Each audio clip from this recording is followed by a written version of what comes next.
Hola, buenas tardes, bienvenidos a Mick to Helfis. Como os dije anteriormente, en mi canal subo mucho tipo de contenido. Generalmente subo cosas hablando de psicología femenina. Hablo también temas relacionados con la seducción. También hablo temas relacionados con contenido medianamente filosófico y tal. Y de vez en cuando quiero subir vídeos de esta temática. Bueno, el vídeo que voy a tratar hoy va a ser un vídeo un poco de psicología familiar y psicología social, llamado, bueno, voy a hablar primero de la oveja negra y después voy a hablar del chivo expiatorio. Son temas más o menos parecidos, lo que pasa que el de la oveja negra es más un término familiar, ¿no? Y el otro, el del chivo expiatorio, es un tema más social y más enfocado un poco al tema de echar las culpas a alguien, o sea, tomar como blanco a una persona. Bueno, no sé si en Latinoamérica usan la expresión, perdón, de la oveja negra, pero aquí en España, la oveja negra de la familia, por ejemplo, dicen, este chico es la oveja negra de la familia, es generalmente de forma despectiva, se suele decir de un miembro de la familia, que puede ser un hijo, generalmente los hijos, sí, generalmente los hijos suelen ser lo que dicen muchos los padres, no, es que mi hijo es la oveja negra de la familia.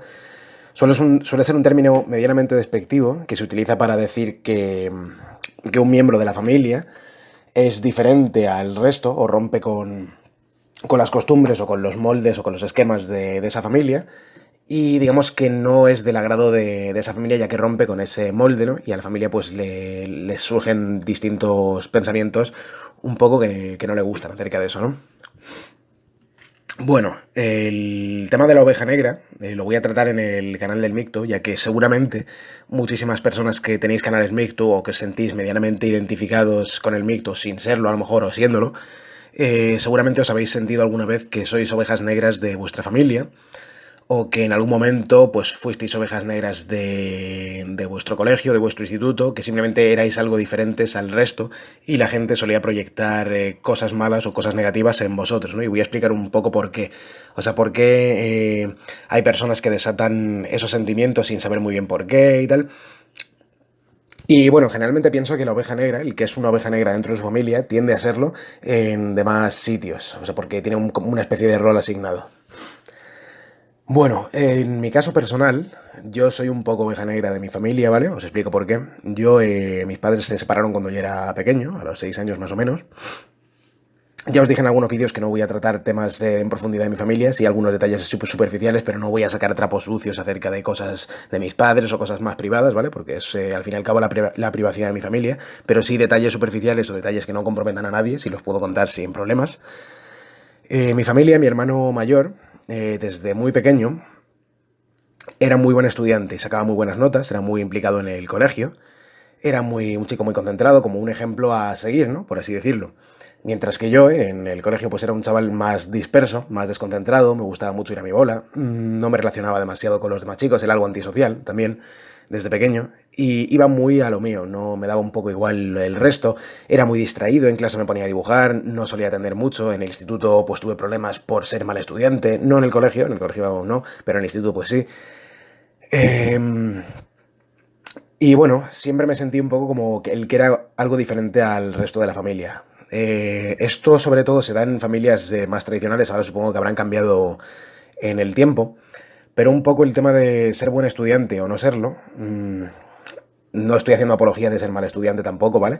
Pero sí estoy diciendo que muchas veces los padres, pues como han vivido en una situación distinta a la vuestra y muchas veces el prestigio que tuvieran los hijos afectaba a los padres en mayor o menor medida, pues siempre los padres solían tener una opinión como demasiado sobrevalorada acerca de los hijos que sacaban buenas notas o las profesiones que eligieran tener los hijos o si un hijo hace bachiller superior o hace una carrera universitaria, ¿no? Por ejemplo, en algunas familias está mal visto que un hijo quiera hacer una profesión que sea distinta o que sea más sencilla o que traiga más dinero que ser arquitecto o algo así, ¿no? Por ejemplo, en algunas familias que son tradicionales y que los padres quieren que sus hijos sean importantes o sean reconocidos, pues si el hijo dice, por ejemplo, pues voy a ser camarero o cocinero o yo qué sé, pues no se lo tomarían bien porque los padres muchas veces querían que los hijos fueran algo que muchas veces ellos no fueran, ¿no? Digamos que el término de la oveja negra aplicado a los hijos es que muchos padres tienen unas expectativas muy altas de los hijos y quieren que sus hijos sean cosas que muchas veces los padres nunca pudieron ser, ¿no? Por ejemplo, si un padre quería ser de joven arquitecto y no pudo llegar a serlo por falta de dinero para pagarse una facultad o porque no pudo ser buen estudiante o por lo que sea, o porque ese chico a lo mejor no valía para ser arquitecto, pues muchas veces quieren proyectar eso que ellos no pudieron ser en sus hijos, ¿no? Bueno, os comento un poco mi caso personal para que veáis por dónde va esta historia, un poco de psicología familiar. Eh, yo empecé a interesarme por la música desde pequeño, me gustaba la música, yo empecé tocando el piano a los 6 años más o menos, a lo mejor un año antes de que se separaran mis padres o más o menos en el proceso puede ser. Me llevaron a una escuela que había cerca y recuerdo que aprendí bastante rápido, luego dejé el piano porque no sé por qué lo dejé, pero lo dejé al año más o menos de hacerlo. Sé que aprendí a tocar algo con bastante facilidad y además sabía solfeo, cosa que ahora no sé aunque toco la guitarra. Y sé que aprendí más o menos rápido y siempre tuve interés por la música. Me gustaba la música, no sabía por qué, pero despertaba en mí pues muchas cosas. Era capaz de emocionarme con la música. Para mí la música era algo muy importante y muy personal, ¿no? No como ahora que parece que la música la escuchan por moda y muy pocas veces por sentirlo. Pero el caso es que a mí me gustaba la música. Bueno, desde pequeño yo iba muchas veces a casa de mi abuela paterna, la cual falleció hace 2 años. Ya lleva mucho tiempo mal, es decir, tampoco hace falta que lo sintáis ni nada de eso, pero bueno, yo iba mucho a casa de mi abuela, que vivía con mis dos tías siguen viviendo en esa casa. Y antiguamente cuando entraba muchas veces a dormir la siesta cuando era pequeño, a la habitación donde estaba mi tía mayor, la hermana mayor de mi padre, pues encima de un armario que estaba al lado de la cama, había una guitarra española que estaba ahí y siempre estaba tumbada. Y una vez, pues cuando era pequeño, a lo mejor con 4 o 5 años, dije, ¿qué es eso? Y me dijeron, pues es una guitarra que era de tu padre, él nunca aprendió a tocarla y tal, no sé qué. Pues pedí que me la bajaran de ahí del armario y la veía y tal, y le faltaban varias cuerdas. Creo que tenía solamente 4 cuerdas puestas, porque las dos estaban ya reventadas. Las cuerdas además eran súper antiguas. No sé si sabéis que la guitarra española, para los que no sepáis un poco de música, la guitarra española, las cuerdas son de nylon, que es un material derivado del plástico. Y las cuerdas hoy en día, las cuerdas de nylon, las tres primeras sobre todo, que las tres primeras son de nylon pero van sin recubrir, pues a día de hoy son transparentes, ¿no? Pues antiguamente, para que veáis lo antiguas que eran esas cuerdas, eran de color negro, que normalmente suelen ser siempre transparentes, ¿no? Y las otras cuerdas son de nylon, pero están recubiertas con un hilo de metal, o sea, para que tenga otro sonido distinto a las tres cuerdas del final. Entonces yo de pequeño me la bajaban y tal, y me hacía ilusión, y la veía y tal, y me gustaba, y de vez en cuando, pues no sabía tocar, evidentemente, pero de vez en cuando pues pedía que me la bajasen, y hacía cosas, intentaba tocar un poco las cuerdas, yo qué sé, no sabía nada, obviamente, de guitarra, pero siempre me llamó la atención.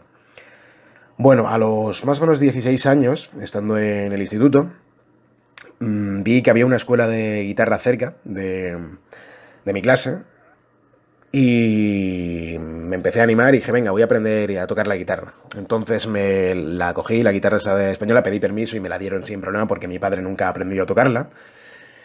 Y pues la llevé a una tienda a cambiar las cuerdas, ya que no había cambiado cuerdas de guitarra nunca. Le cambiamos las cuerdas a esa guitarra y me la afinaron un poco, bueno, luego aprendí a afinarla por mi cuenta y tal, y me apunté a clases, ¿no? Pues ahí en clases cada viernes, los viernes empecé a tocar algo, empecé pues lo típico, con los acordes, con ejercicios de dedos, con alguna cosa básica y tal, y empecé a practicar un poquito, y bueno, más o menos sabía tocar algo, ¿no? Pues ahora viene la historia donde voy a contar un poco lo del rol de las cosas que los padres no pudieron hacer y que luego les molesta que los hijos lo hagan.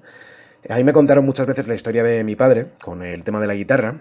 Y mi padre, a los más o menos 14 años, insistió mucho en que quería aprender a tocar la guitarra. A mi padre le gusta la música y siempre le gustó y tal.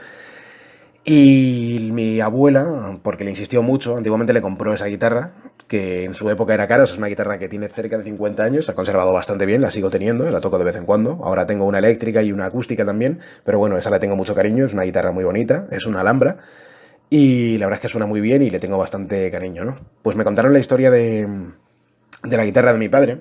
Y resulta que mi padre insistió bastante en que quería aprender a tocar la guitarra. Bueno, pues le metieron al conservatorio a tocar y quizá anteriormente, hace mucho tiempo, los métodos de enseñanza más tradicionales o más clásicos pues eran un poco coñazo, a lo mejor los alumnos se desmotivaban si no eran muy constantes, y mi padre aprendió muy poquito, ¿no? Y lo dejó enseguida. Debe ser que a lo mejor se rindió o no tenía la fuerza de voluntad suficiente para tocarlo, o lo que sea, pero el caso es que yo creo que a mi padre siempre le habría hecho ilusión haberla tocado, ¿no? Y generalmente en países como España tenemos muy arraigada la cultura del milagro, ¿no? La cultura de hacer las cosas sin esfuerzo y de no esforzarse por hacer las cosas, y eso es una mentalidad que es uno de los problemas que tenemos en España, que el tema de no esforzarte por algo y querer conseguirlo es algo que está muy a la orden del día, ¿no? Por ejemplo, hay gente que quiere adelgazar, pero no hace ejercicio y no hace dieta, entonces es imposible que adelgaces, ¿no? Pues lo mismo con la guitarra o con los instrumentos musicales o con cualquier cosa que quieras ser medianamente bueno. Tienes que entender que tienes que trabajártelo y que depende de ti, básicamente, y de las horas que hagas y de lo que practiques, ¿no? Y que si no te lo tomas en serio y que si no eres capaz de tener constancia, pues no lo vas a conseguir.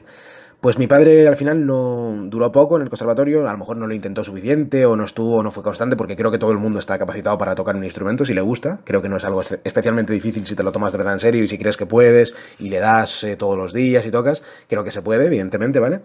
Bueno, pues al final mi padre no lo hizo. Yo al principio, a los 16 años, pues me lo tomé poco serio, ¿vale? Hay que reconocerlo, lo voy a reconocer, no aprendí del tirón porque a los 16 años pues estaba centrado también en las tonterías de adolescente y tal, no me lo tomaba demasiado en serio, sabía algo, pero poquito, y empecé a tocar algo, ¿no?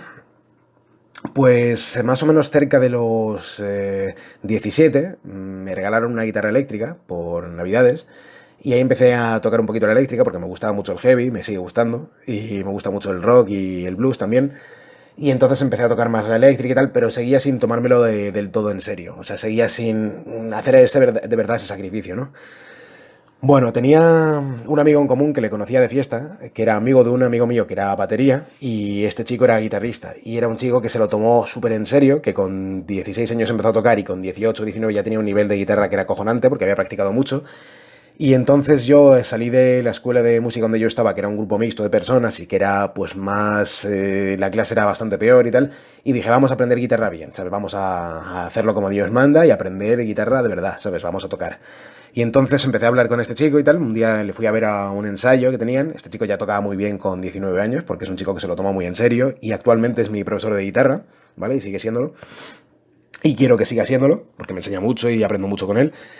Pues a los 21 años, 22 más o menos, empecé a ponerme en serio con él. Yo iba a su casa de vez en cuando, él me enseñaba, y me enseñaba bien, me enseñaba todo, y pegué un estirón bastante considerable, ¿no?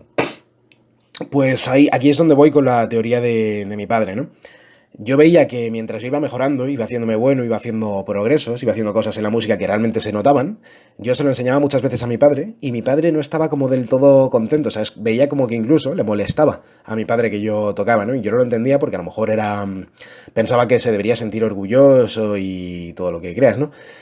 Pues yo creo que lo que pasaba con mi padre y por qué nunca le terminó de gustar, ahora sí, a lo mejor, porque ya pues a lo mejor ha cambiado de más de opinión y tal, pero yo creo que le recordaba un poco a que él nunca pudo tocar la guitarra porque no se esforzó y le molestaba ver a alguien que sí lo había conseguido y que era su hijo en este caso, ¿no? Es una cosa que tienen muchas veces los padres, que ellos a lo mejor no consiguieron hacer algo de jóvenes y les molestaba que tú lo hicieras.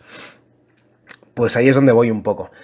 Hay personas que son tachadas como las ovejas negras de la familia, o que son tachadas como raros, como distintos, como esto, y pueden despertar reacciones viscerales pues de rabia en algunas personas. Y una de ellas puede ser por el tema de que, por ejemplo, si son los padres y los hijos son la oveja negra, puede ser porque ellos quisieron hacer algo y no lo consiguieron y ven que su hijo lo consigue, ¿no? Y eso les molesta, y puede ser a la inversa también, puede ser porque los padres tenían unas expectativas muy altas de sus hijos y ellos querían hacer una carrera o algo importante y, por ejemplo, ven que el hijo no lo consigue y ven que su sueño no se cumple, ¿no? Y en parte puede ser a la inversa y de forma normal, ¿no? De forma normal sería que les moleste que su hijo no consiga algo que ellos no consiguieron, porque quieren ver ese sueño reflejado en sus hijos, y otra porque a la inversa, que sería porque les moleste que ver reflejado el sueño que ellos nunca pudieron alcanzar en sus hijos y les da envidia, envidia de los hijos, ¿no? De que ellos lo hayan conseguido. En este caso creo que es lo que le pasaba a mi padre con la música. Bueno, esto es más o menos el ser la oveja negra en algunas cosas, ¿no? Luego se extiende mucho más porque el tema de la oveja negra también tiene varias facciones. Aquí hemos hablado un poco del tema de la oveja negra, pero más referente a los sueños y cosas que tuvieron familiares y que ellos no consiguieron, ¿no? Pero también está el tema de que la oveja negra también puede ser culpada de cosas que en la familia les molestan mucho, ¿no? O sea, alguien a quien echar las culpas de las cosas, ¿no? Eh, bueno, hablando un poco del tema de la oveja negra, ¿no?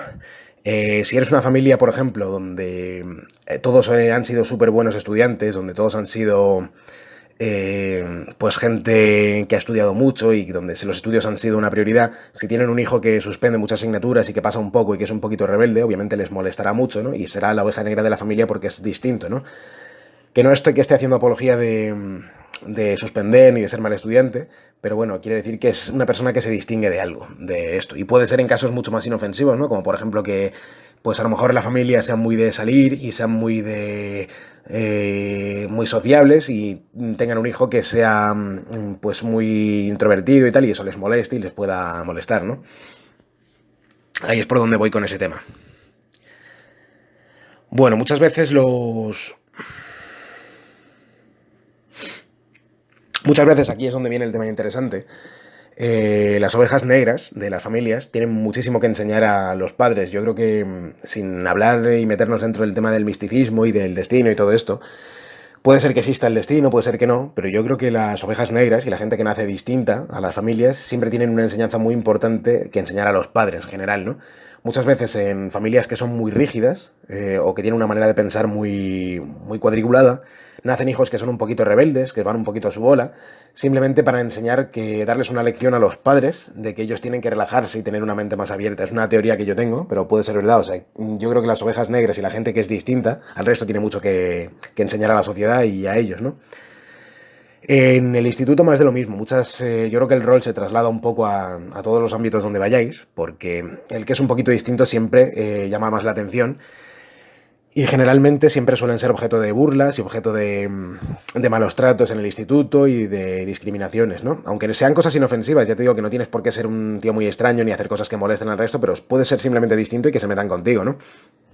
Eh, en los colegios, generalmente, hay, bueno, en las estructuras en general, las estructuras familiares, las estructuras sociales, tienen como unas ideas muy rígidas, ¿no? Y digamos, si ven que una persona lo rompe, ¿no? Ven que es distinto, lo notan como algo desconocido, como si fuera una especie de amenaza. Es una teoría que tengo yo. Es como el tema del cuerpo humano y de un virus, ¿no?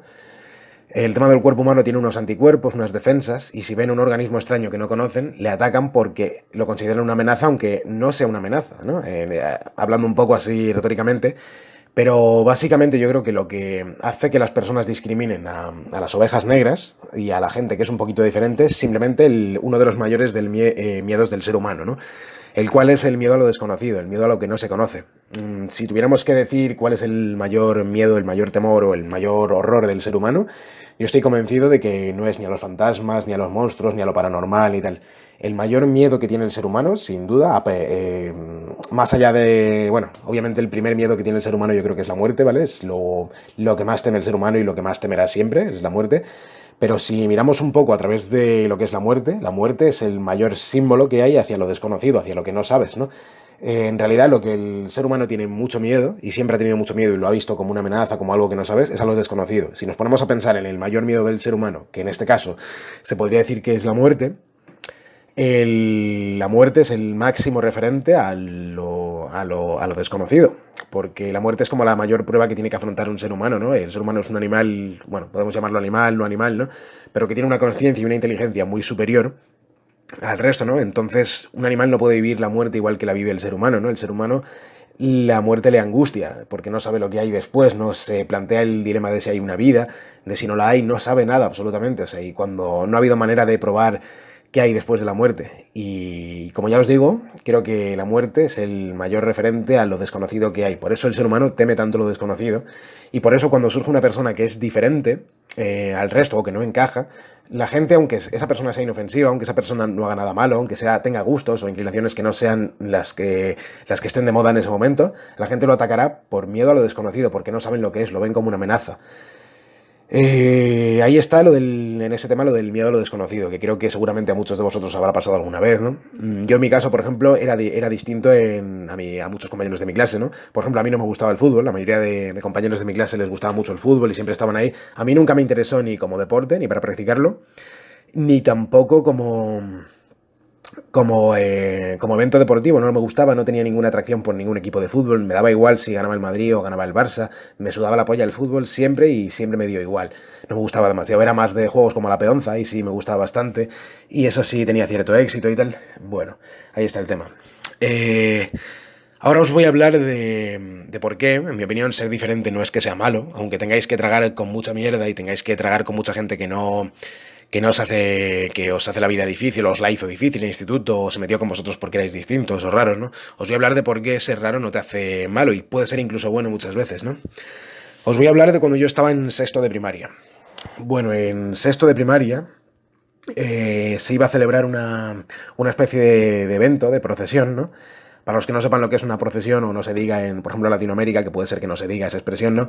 Pues se trata de como una especie de espectáculo donde hay una fila de personas y la procesión puede ser religiosa, puede ser de un evento deportivo, pues algo, pero es como, digamos, una especie de fila de personas que hacen algo de manera artística, ¿no? Se pone una persona en la cabeza de la fila, otros van haciendo algo, ¿no? Por ejemplo, una procesión religiosa, pues cogen una virgen y la suben, y otros van tocando tambores por detrás, y otros van con trompetas tocando música, y más o menos es como un espectáculo, por así decirlo, artístico, y que es por una fila de personas que van moviéndose y haciendo algo artístico. Pues os voy a contar una anécdota que me pasó y que destaqué muy positivamente por ser raro y por no tener los mismos gustos, ¿no? No sé si sabéis lo que es una especie de juguete que se llama el plato chino, pero en el aula de gimnasia, donde se hacíamos educación física, había un montón de pelotas, frisbees, aros para hacer para las chicas, había un montón de cosas, ¿no? Combas, de todo, ¿no? Pues había en general bastante material deportivo y en sexto de primaria trajeron una cosa que nunca habían traído a la aula de gimnasia, ¿no? Que era un plato chino. El plato chino, para los que no sepan, es un palo de madera muy fino que termina en una punta,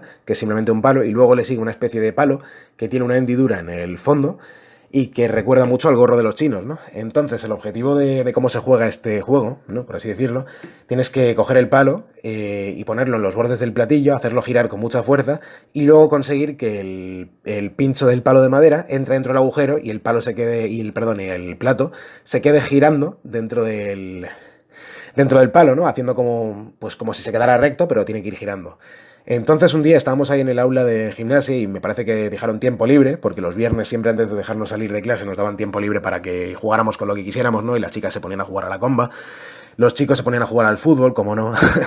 En general todo el mundo hacía lo que le salía de las pelotas un poco, y yo cogí el plato chino ese porque me llamaba la atención y no sé si lo habría visto en algún sitio cómo se hacía y tal, pero el caso es que empecé a intentarlo un poco y de repente me salió, ¿no?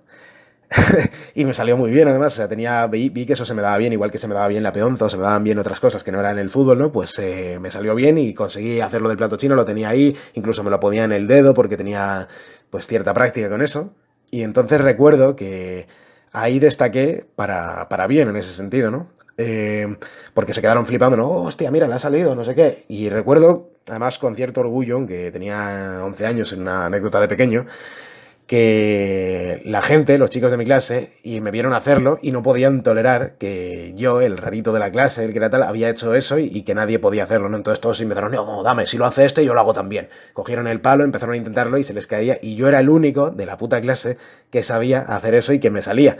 A los demás no les salía ese juego, ¿no? Bueno, pues imaginaros, ¿no? Me hice en ese entonces medianamente popular, como este tío sabe hacer eso, no sé qué, tal. Y total, que bueno, había uno que era el más chulo de la clase, que todo el mundo lo tenía que siempre iba como de líder, como todo esto, ¿no? Y a él tampoco le salía lo del plato chino y le mosqueaba y lo intentaba, y yo me reía porque a mí me salía y a él no, ¿no? Era como el gallito de la clase, que era el mejor, que todo lo tenía que hacer bien, que no sé qué, pues justo a ese no le salía lo del plato chino, ¿no? Entonces eso me dio cierta fama en esa época, ¿no? De saber hacerlo. Y recuerdo que la profesora, al verme hacerlo, la profesora de sexto de primaria, la profesora que nos daba todas las asignaturas comunes, ¿no? Como lengua, como ciencias naturales, que nos lo daba una sola persona, se fijó en eso.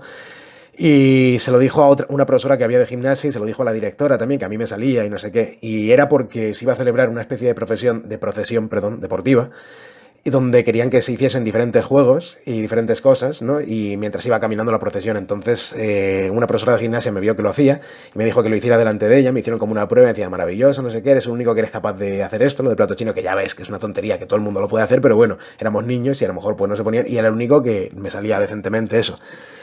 Entonces se hizo una procesión deportiva y a mí me pusieron liderando esa procesión al principio. Y yo hacía lo del plato chino y detrás había un chaval con un diablo, había varios chavales que se daban, que los que mejor jugaban al fútbol, tocando, dando toques con el balón sin que se les cayera del pie, había otros que hacían otras cosas, pero bueno, el caso es que fui el único que sabía hacer eso, lo del plato chino, y el único que, pues que consiguió hacer eso, me pusieron dentro del fondo y fue el que más destaqué, por eso fui el que más destaqué dentro de ese ámbito, ¿no? Entonces aquí va el análisis que estoy diciendo, que es que muchas veces ser raro, ser distinto, tener una habilidad que no tenga el resto, no te hace malo, ni te hace que seas peor, ni se hace que seas raro, ni te hace que, pues en fin, que simplemente te hace diferente y que depende de cómo lo explotes, pues puede ser bueno. Seguro que muchos de vosotros tenéis virtudes y cosas que a lo mejor no habéis sabido explotar todavía, pero que te desmarcan mucho del resto de personas. Y yo siempre me desmarcaba del resto en general, o sea, yo siempre tendía a tener otros gustos, otras cosas que me desmarcaban mucho. Eso, pues hay gente lo que lo admiraba y hay gente que le molestaba o que le daba envidia o que simplemente le irritaba porque era diferente, pero hay gente que obviamente pues me admiraba por ello también. También era muy buen imitador de joven. Y en el instituto me gané 2 premios en las actuaciones de talentos y ese tipo de cosas, y incluso ganando a gente que estaba en música, hacía como monólogos de humor con imitaciones, imitaba a Torrente, imitaba a personajes famosos, ahora lo tengo más desentrenado, pero sí que lo podéis ver en algún vídeo, por ejemplo, en el que hice de Hola Putero y empecé haciendo una coña con una imitación a JL de Mundo Desconocido, si queréis lo podéis ver y más o menos me sale decente. Lo que pasa es que hace tiempo que no lo practico y tengo pensado hacer algo de contenido humorístico más adelante, a lo mejor, pero bueno, eso se me daba muy bien imitar. Siempre la voz ha sido una cosa que me ha gustado mucho, me gusta cantar también, pero el caso es que siempre me gustaba desmarcarme del resto, ¿no? Muchas veces cuando se hacían actividades grupales o actividades donde pues había que hacer algo artístico, había que hacer un contenido, por ejemplo, había una asignatura de teatro y tenías que hacer algo, todo el mundo le daba por hacer lo mismo, ¿no? Es un poco que la mente colmena de las personas se extiende hasta eso, hasta las cosas artísticas y todo eso, todo el mundo tiende a hacer las mismas cosas, ¿no? Y siempre creo que hay que desmarcarse un poco de todas esas cosas. Así que bueno, es lo que iba a decir, que ser distintos en algo no os hace malos, ni os hace peores personas, ni os hace que seáis raritos, ni hace nada. Muchas veces la gente simplemente le molesta porque seáis diferentes, o por envidia, o porque destaquéis, o porque os ven como algo desconocido. Eso es donde va la teoría de la oveja negra. Bueno, siguiendo este tema de la oveja negra, voy a hablar de otra cosa que es parecida, que es la teoría del chivo expiatorio. La teoría del chivo expiatorio me parece que viene de los árabes, antiguamente, de una tradición, y dicha tradición consistía en que cogían un cabrito un chivo, sí, un chivo, un macho de cabra, lo soltaban en medio del desierto y empezaban a insultarle, a lanzarle piedras, a decirle de todo y como a cargar todas sus culpas, todos sus complejos y todos sus problemas y todas sus frustraciones, la cargaban en el chivo y al final acababan matándolo o lo que fuera, simplemente para limpiarse de toda la mierda que tenían ellos, ¿no? La teoría del chivo expiatorio es parecida a la oveja negra, pero mucho más ofensiva, mucho más cruel y mucho más mala, ¿no? Y es cuando una persona o un grupo de personas tratan de proyectar sus complejos, sus inferioridades, sus mierdas, sus traumas, sus historias en una persona, ¿no? Esto va relacionado con el tema de la oveja negra, porque dicho chivo expiatorio, que utilizan como descargue personal para descargarse de su ira, de sus problemas, suele ser una oveja negra, suele ser una persona que destaca por algo y que tiene cualidades que otros no tienen y que desata envidia, desata miedo a lo desconocido, desata ciertas cosas.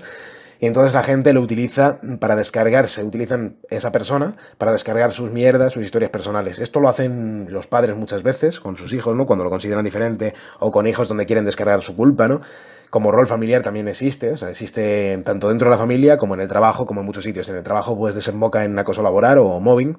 En el instituto se le denomina bullying muchas veces, pero el tema del chivo expiatorio es más complejo porque cuando simplemente se dice acoso, ¿no? Que es acoso, es una forma de bullying, pero va más allá del acoso porque tiene un rol psicológico muy interesante y muy profundo, que en realidad se trata de descargar cosas que uno tiene y que son defectos que uno no puede asumir en otra persona que no tiene esos defectos, y que al final esa persona, ese chivo expiatorio, se acabe convirtiendo en aquello que le están diciendo, ¿no?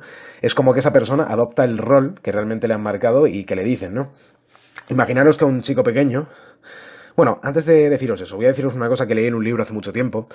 Era un libro también de psicología, que el autor se llama Mario Alonso Puig, y decía que, por ejemplo, él tenía en sus consultas a chicos pequeños, ¿no? Que a lo mejor le decían, pues es que yo soy muy nervioso, ¿no?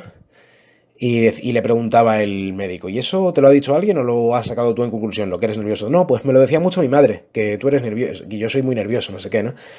Pues tiene que ver en que al final, si tú, por ejemplo, a un chico pequeño, a tu hijo, le dices, eres muy nervioso, es que no te estás quieto, es que eres demasiado nervioso, y se lo metes en la cabeza, al final el chico acaba siendo nervioso porque se lo acaba de alguna forma creyendo y acaba actuando en consecuencia del personaje que tú le has creado, ¿no? O igual que sea un niño, desde pequeño le dices, tú eres tonto, eres tonto, eres tonto, no vas a valer para nada, eres tonto, eres tonto, eres tonto. Pues acaba de verdad haciéndolo porque sus padres se lo han dicho, es una influencia que es muy potente, ¿no? Por eso el maltrato, el bullying, el mobbing, todo lo que es descargar una frustración, descargar algo en una persona que es pequeña, los niños son como esponjan y lo absorben todo, es tan peligroso porque hace que la persona realmente pueda convertirse en aquello que tú le estás diciendo que es, ¿no? En el caso de los padres lo hacen mucho con los hijos y muchas veces vacían sus frustraciones y cosas que tienen en sus hijos. Yo lo he visto muchas veces como mi padre a lo mejor se ponía muy nervioso por defectos que yo tenía y que esos defectos le molestaban muchísimo. Y yo me preguntaba, ¿por qué esos defectos que yo a lo mejor tengo, que es verdad que los puedo tener a lo mejor porque soy humano y tengo defectos, le molestan tanto a mi padre y a lo mejor otros defectos que tengo no le molestan tanto, ¿no? Y entonces me paraba a pensar en si mi padre tenía ese mismo defecto y curiosamente lo tiene. Y lo tenía, ¿no? Entonces es un rol psicológico muy interesante que podéis analizar vosotros con vuestros padres o con vuestras personas cercanas. Es cuando tengáis una actitud o un defecto que más o menos puede ser que lo tengáis, ¿no? Y veas que ese defecto les molesta muchísimo a vuestros padres, o molestan mucho, es porque en el fondo ese defecto que os están viendo a vosotros lo tienen ellos también. Por eso es como que por una parte les recuerda ese defecto que tienen y no les gusta. Entonces, al no gustarles porque ellos niegan de ese defecto, lo ven en ti y por eso les irrita tanto, ¿no? Ese defecto que tienen. Entonces, por una parte te lo vuelcan a ti para ellos liberarse de la responsabilidad que es tener ese defecto y a lo mejor no mejorarlo, ¿no? Pues ahí es donde voy. Muchas veces el tema del chivo expiatorio es culpar a una persona de algo que no tiene y que esa persona pues acabe mal. Bueno, los chivos expiatorios han existido siempre, o sea, siempre la sociedad, muchas veces para no asumir las culpas o las cosas que hacen mal o los defectos, siempre buscan un blanco, una especie de oveja negra, de chivo expiatorio o de muñeco de tiro, como lo queráis llamar, ¿vale? Pero el tema del rol del chivo expiatorio siempre ha existido y va a existir siempre, existirá durante toda la eternidad y simplemente es una persona que a lo mejor les recuerda algo que no les gusta y tal, y que usan para descargarse de todo lo que tienen ellos malo y no hacerse responsables de sus errores, ¿no? Por ejemplo, pues está dentro de la familia el típico chico que es a lo mejor un poquito rebelde y que a lo mejor esa rebeldía les molesta porque ellos a lo mejor no han podido liberarse de ella cuando eran jóvenes, o porque les recuerda algo que no les gusta, o porque son demasiado rígidos, entonces le culpan y le culpan y le culpan. Y creo que no hay que ser tan duros con los miembros de la familia por un defecto, ¿no? O al contrario, una familia a lo mejor que es un poquito así muy sociable y que le sale un hijo muy estudioso y le dicen, este chico se pasa todo el día ahí metido en la habitación, ¿no? El caso es que esa persona lo usan como para descargar toda su culpa, ¿no? En vez de mirarse ellos muchas veces y ver qué problema tienen ellos en común, sino que se dedican a echarle la culpa a otra persona que a lo mejor no tiene la culpa ni ha hecho nada, ¿no? Y que es inofensiva. O eso. Bueno, en el tema laboral, en el tema del trabajo, el mobbing es parecido. He hablado de muchos tipos de ovejas negras, he hablado del tema de la familia, el tema de las envidias, el tema de los logros que unos no pudieron conseguir y otros sí. Voy a hablar de uno que es muy común en España y es el tema del mobbing, del acoso laboral, ¿vale? Tanto el mobbing como el bullying, más lo voy a enfocar ahora en el mobbing, ¿vale? En el bullying ya hablaré más adelante si queréis. Pero el tema del mobbing es muy interesante porque no sé si estáis de acuerdo conmigo o no, pero yo creo firmemente, después de estar muchísimos años en España y después de haber nacido aquí, ser español y tal, de que España es un país de putos envidiosos, ¿vale? Y lo es.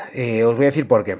En España es un país donde se potencia, como he dicho antes, la cultura del milagro. Es decir, la cultura de la suerte, la cultura de no, es porque ese tiene algo porque ha tenido suerte, o porque es un cabrón y no sé qué. Es verdad que hay gente que tiene suerte, hay muchas veces expliqué, como en el síndrome de Frank Grimes, que hay gente que le dan cosas sin merecérsela, pero también es verdad que tenemos una responsabilidad de trabajarnos las cosas y hacer las cosas bien, y muchas veces el éxito depende de nosotros, otras veces ya os digo que también es suerte, pero en cosas como tocar un instrumento, en cosas como hacer algo bien, como ser talentoso, depende muchas veces de nosotros, ¿no? Y en España está muy arraigada la cultura del milagro. Es decir, la cultura de que algo sucede porque vino Dios y se le apareció a un tío que estaba en el campo y le dio un milagro y no sé qué. Pues no, no es así. En España tenemos uno de nuestros defectos es el no trabajarnos las cosas que realmente queremos. Es decir, lo que ponía antes de ejemplo de yo quiero adelgazar, pero quiero desayunar bacon con salchichas y huevos fritos y patatas todos los días y no quiero hacer deporte y quiero estar sentado en el sofá rascándome los huevos a dos manos, pues básicamente es imposible que adelgaces así, ¿no? O por ejemplo, quiero tocar la guitarra, pero no la quiero tocar porque quiero hacer el vago y prefiero ponerme a jugar al ordenador o hacer otra cosa. Pues es imposible que aprendas a tocar un instrumento así. O quiero dibujar, pero no he cogido un puto lápiz en mi puta vida.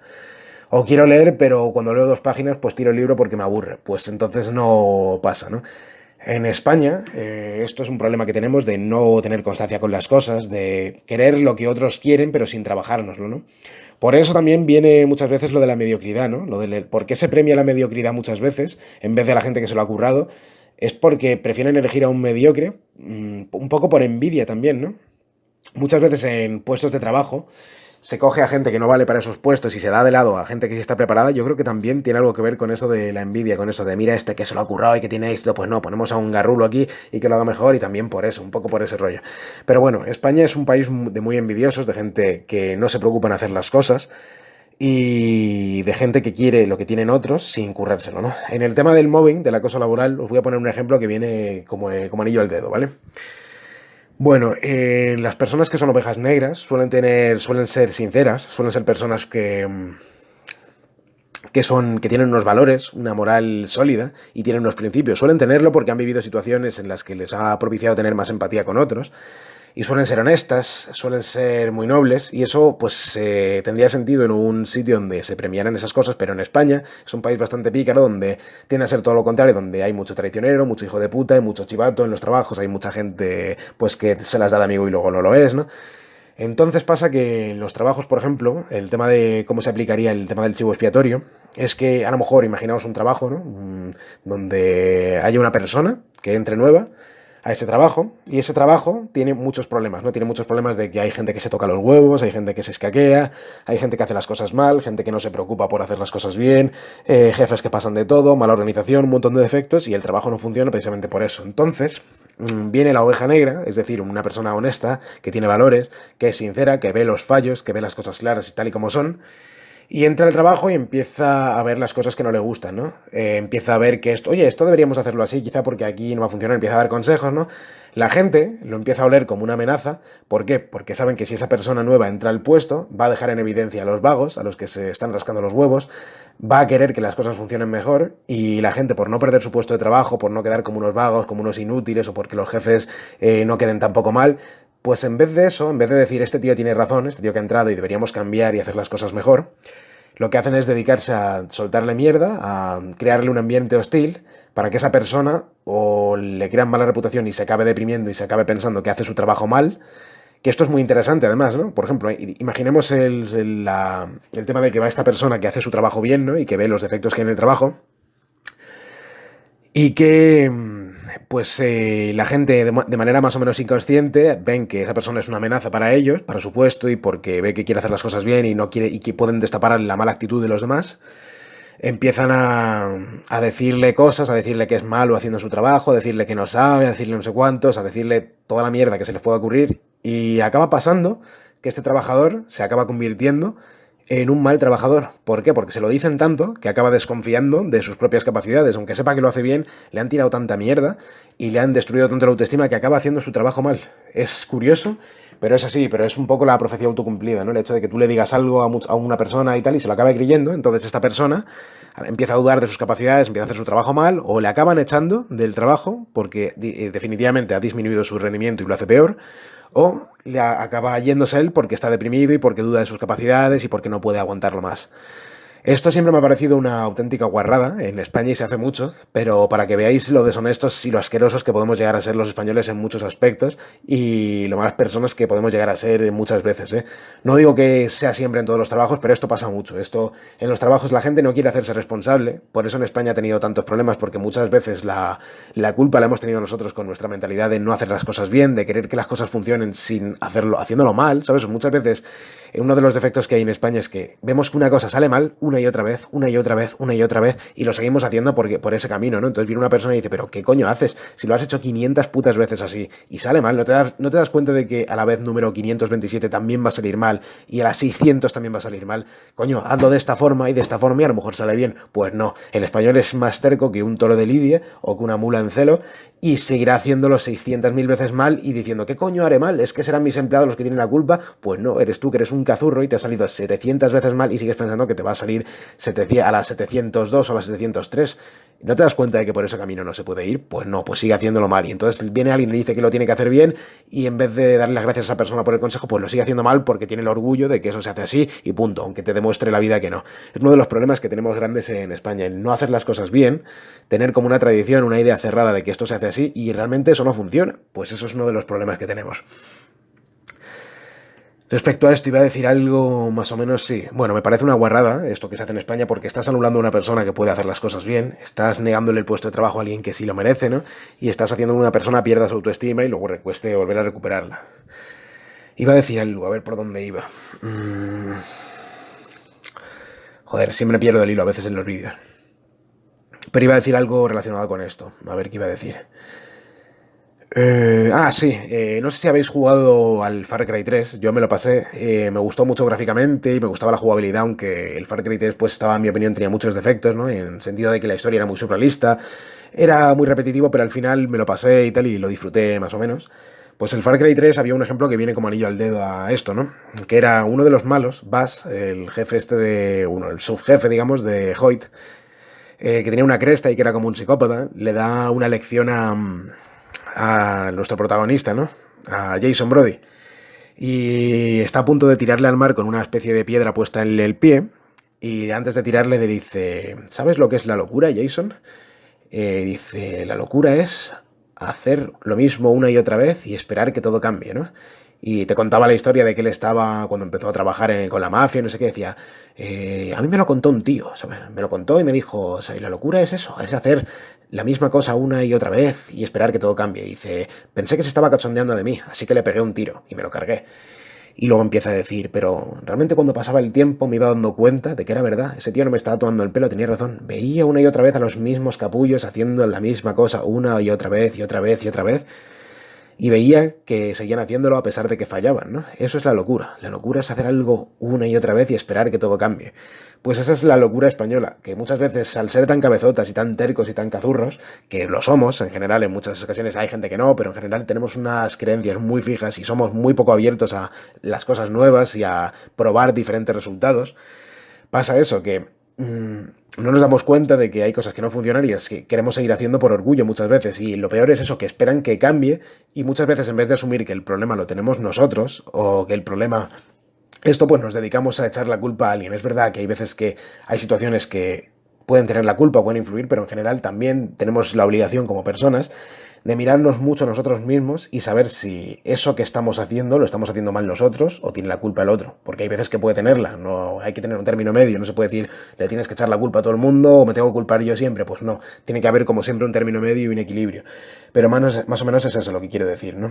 El tema del mobbing laboral pasa por esto, por el tema del que en vez de mirarse a la organización, se dedican a echarle la culpa a una persona que viene para evitar quedar como unos vagos o como esto le echan la culpa al que sí es honesto y al que sí tal, ¿no? Es un poco lo que quería hablar de ese tema. Bueno, ahora para finalizar el vídeo quería hacer un paralelismo entre la masculinidad y entre la figura del hombre y la figura de los valores masculinos, ¿no? Que hay hoy en día en la sociedad y relacionarla con el tema del chivo expiatorio, ¿no? Y yo es que me estoy dando cuenta de que en las sociedades, porque es algo que nunca ha cambiado siempre, hay chivos expiatorios, siempre hay gente a la que quieren echar la culpa o cosas a las que quieren echar la culpa. Yo que soy aficionado al metal y que exploré bastante ese mundillo, por ejemplo, hubo juicios antiguamente en el metal porque decían que el metal le hacía a los adolescentes violentos, ¿no?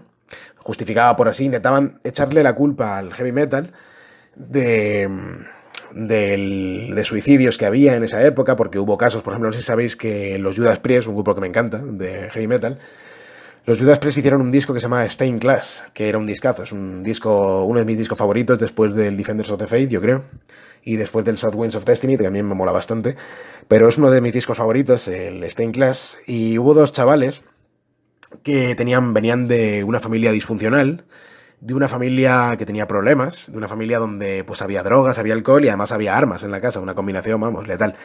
Y sus hijos, que eran, me parece, un hijo y su amigo, pues se encerraban en un cuarto, estuvieron encerrados mucho tiempo en ese cuarto, y se pusieron a escuchar el disco de Stained Class una y otra vez, una y otra vez, una y otra vez, fumando porros, y tenían encima una escopeta en la habitación, ¿no? O sea, una cosa de locos absolutamente. Bueno, pues al final, después de escuchar la canción Better By You, Better Than Me, que luego cogió mala fama esa canción, y que además era una canción que los Judas cogieron de otro grupo inglés que se llamaba Spooky Tooth, ¿no? La versionaron.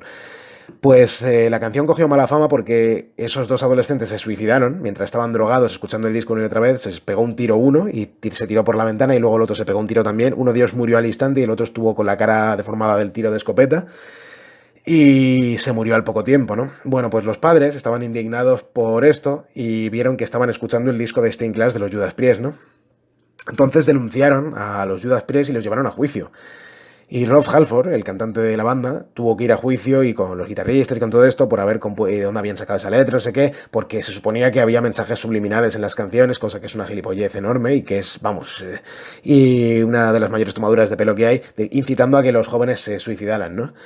Entonces el juicio al final se canceló y se absolvió a los Judas Priest del suicidio de estos chavales.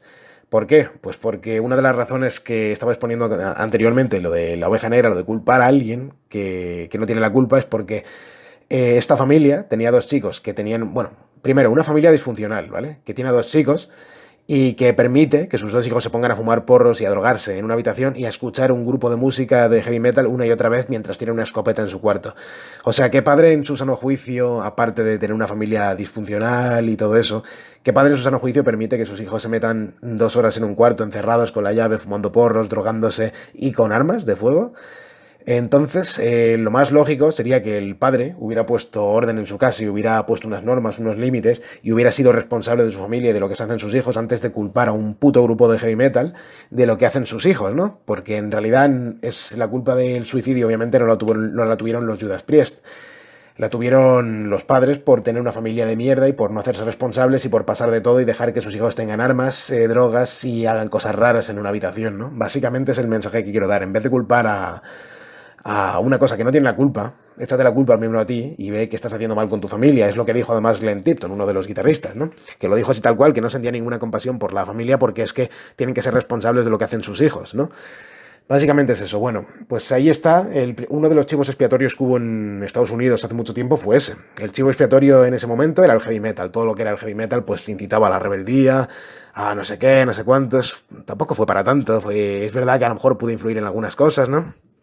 Pero en general, si realmente hubiera influido negativamente, las estadísticas sobre ese tipo de cosas hubieran sido muy superiores, ¿no? Todo el mundo que escuchara heavy metal habría sido violento y no fue así, la verdad, ¿no?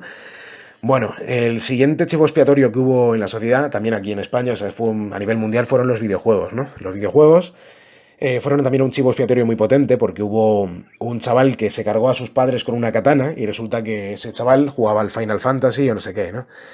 Entonces, en vez de culpar al chaval o a los padres del chaval por darle una mala educación o por lo que sea, porque muchas veces estas cosas pasan, le culpan a los videojuegos, ¿no? Dicen que los videojuegos vuelven violentos a las personas y no sé qué. En fin, lo que tiene es locos, gente que asesina a gente, ha habido toda la vida, gente que se droga, gente que hace cosas que están mal, gente que pues hace ese tipo de cosas que nos parecen mal, han existido siempre y no de por sí tienen la culpa las actividades que hagan estas personas, ¿no? Es como dicen, pues Hitler tenía bigote, entonces si tienes bigote eres nazi, ¿no? Pues le culpas al bigote de cargarte judíos. En fin, ¿entendéis el absurdo de esto, no? Es como culpar algo que no tiene la culpa de algo que hagas. Es lo del chivo expiatorio, ¿no? Ese es uno de los chivos expiatorios más potentes que hubo, ¿no? Lo de los videojuegos. Las madres, por ejemplo, estaban preocupadísimas porque sus hijos jugaban a juegos violentos y de tiros y no sé qué. Hasta mi madre me decía, no sé qué, eso es violento, no sé cuántos, pero luego ellas ven telenovelas que son horrorosas y que tienen de todo y eso no pasa nada ni incita a la violencia, ¿no? O lo del machismo, ¿no? Lo del machismo, no, es que no sé qué es machista y luego el reggaetón, ¿qué? Y los videoclips y todo eso no influyen a que... pues en fin, más de lo mismo. Bueno, aquí voy con lo de los chivos expiatorios. Esto lo voy a enlazar un poco a la filosofía micto, ya que hoy en día el chivo expiatorio mundial ahora mismo, de que estamos en 2018, es el hombre, sin duda. Al hombre ahora se le culpa de todas las mierdas que hay, se le culpa de los asesinatos, se le culpa de la violencia machista, se le culpa de la violencia en sí, se le culpa de todas las situaciones que hay en el mundo, se les culpa, ¿no? También creo que en un post feminista dijeron Hitler era hombre, así que los hombres son malos, ¿no? O los hombres tienen el gen de la violencia, los hombres son violadores en potencia. Una vez más, estamos viendo en esta época de locura colectiva cómo se culpa a un género de las desgracias del mundo, cuando también hemos hecho muchas cosas buenas. Es verdad que los hombres han hecho cosas malas, pero no por su género, sino porque hay... Es decir, se está culpando a los hombres de toda la maldad del mundo, lo mismo que hacían con el heavy metal, lo mismo que hicieron con los videojuegos, ahora se hace con el hombre. Ahora todo, absolutamente todo, es culpa del hombre. Si hay violencia machista, es también culpa del hombre. Si hay violación, es culpa del hombre. Si no sé qué, culpa del hombre. No sé cuánto, es culpa del hombre. No sé cuánto, es culpa del hombre. Cuando la realidad es que es verdad que hay estadísticas en las que los hombres hacen cosas malas, pero también hay mujeres que hacen cosas malas, también hay hombres que hacen cosas muy buenas. Lo que estoy diciendo es que hoy en día el punto de mira, el muñeco de tiro, la oveja negra, el chivo expiatorio, como cojones queráis llamarlo, ahora mismo es el hombre. Ahora se le está usando a hombre como muñeco de tiro para echar todas las culpas, toda la mierda, todas las cosas malas que hay en la sociedad que no dependen de algo en común, sino que siempre han existido y siempre va a existir, pues se le está echando la culpa al hombre. Y yo lo que os digo es que la gente mala, gente que hace cosas inmorales, gente que hace daño, las cosas como las drogas, como el alcohol, como los estilos de vida perniciosos o perjudicales, siempre han existido y no es que tengan un culpable, es que siempre van a existir, es que no hay una forma de evitarlos ni de culpar a nadie. Siempre ha habido problemas en el mundo, siempre ha habido historias y no tienen por qué haber un culpable, van a seguir existiendo. Dentro de 100 años seguirán existiendo la violencia, seguirán existiendo las drogas, seguirán existiendo los suicidios, los asesinatos, todo. Y no será específicamente culpa de nadie, seguirá existiendo porque forma parte del humano y porque somos un montonazo de personas en el mundo mundial.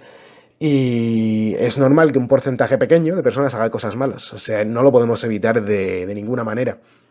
Y creo que ya está bien de culpar al hombre de absolutamente todo, porque no tenemos la culpa por haber nacido con pene entre las piernas, ¿no? Es básicamente el mensaje que quiero dar. Que no hay por qué achacarlo todo a echarle la culpa a alguien. Así que no sé, espero haberme explicado bastante bien. Y nada, aquí queda este vídeo del chivo expiatorio y de la oveja negra, ¿vale? Un saludo, nos vemos y hasta el siguiente vídeo.